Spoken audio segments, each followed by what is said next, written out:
Los indígenas, cuando decíamos, la naturaleza tiene vida, la selva tiene espíritus, el agua tiene vida, las montañas están vivas. Cuando decíamos eso, ¿qué decía el mundo occidental?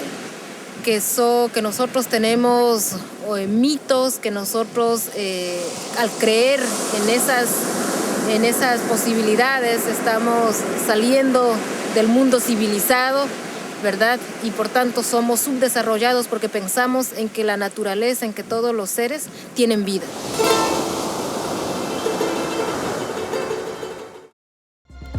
Link TV is the only U.S. network dedicated to global and national news, uncompromising documentaries, and diverse cultural programs. Programs which connect you to the world. To learn more, visit linktv.org.